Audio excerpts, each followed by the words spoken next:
The big news this hour, India's biggest budget carrier, Indigo Airline, has cancelled 47 flights. The flights that have been cancelled are from Delhi, Mumbai, Chennai, Kolkata, Hyderabad, Bangalore, Patna, Srinagar, Bhubaneswar, Amritsar, Srinagar and Guwahati. This move comes immediately after country's aviation regulator, the DGCA, asked the airline and Go Air to ground a 320 neo planes with faulty Pratt & Whitney engines. The aviation regulator's directive came hours after an Indigo Airline aircraft on the Ahmedabad-Lucknow route developed a mid-air snag shortly after takeoff, forcing it to return to ground.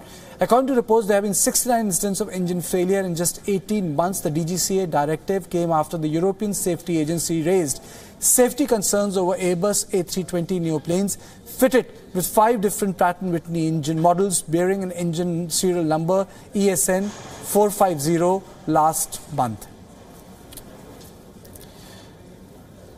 So it's an important decision taken by the DGCA, which is responsible for aviation security. But the bottom line here is that the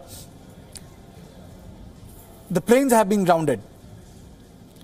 And I'm joined by my colleague Sumit Chaturvedi from Newsroom. Sumit, tell me, why did India take such a long time to ground these planes on whom the question mark had already been raised in Europe and United States of America independently by agencies? Well, that's a matter of concern because earlier when European and US agencies are very proactive in grounding any aircraft that has even a slight chance of causing trouble, because yesterday we saw a crash happening in Kathmandu, that was a big horrible crash. So any of the small problems can be big problems while a plane is mid-air. That's why most of the agencies take precautionary measures. Here DGCA has acted a little late, I say.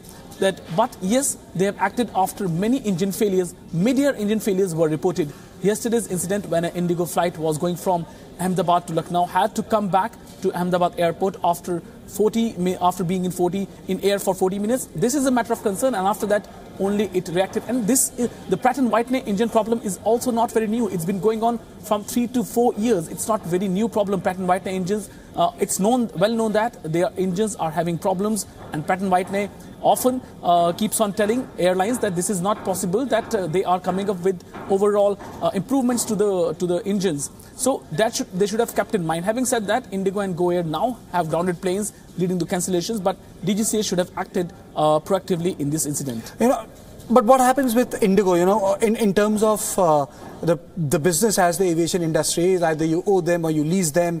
What happens to Indigo? It's a profitable airline which completely redefined the airline business in India post Kingfisher, I would say, excess. And in terms of timing and in terms of public perception, it was doing very well. So what happens to the airline in terms of its viability? Well, the stock is down 2% since yesterday. This shows the impact on future operations these incidents would have. Having said that, Indigo has ordered 400 aircraft over the next few years. They will come. In the meantime, every grounding of an aircraft will lead to shrinking of passenger number and profits for Indigo. That's why the stocks are down of Indigo. Indigo is the largest airline in India, 40% market share it has, but the market share, it is difficult for Indigo to hold because competition has been increasing with Vistara in place, Air Asia India in place. Competition is there, and if these incidents keep on happening, that will definitely dent the Indigo's business and profit. And especially the last few months have been very challenging for Indigo, because when the video surfaced of a passenger being beaten by Indigo staff, that was a nightmare for Indigo as far as its image is concerned. And now these recent grounding will also once again dent the image of Indigo. Last question, Sumit, before I let go of you. It's a volatile business when we talk about the profit part of the airlines. It's something where the work is 24/7, Sumit. My question is that in this case, when you have faulty engines being supplied, what happens then?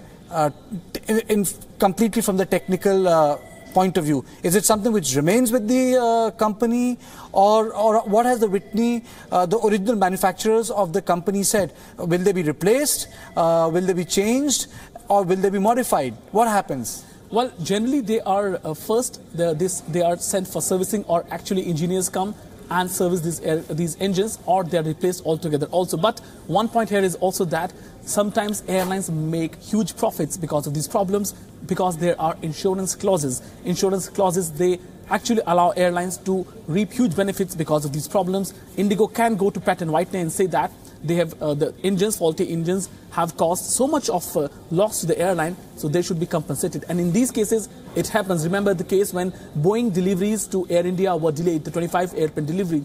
Air India made a hefty amount of profit after the delay in delivery, and Boeing had to pay compensation, huge compensation to Air India. So sometimes these are blessing in disguise, at least for the airlines.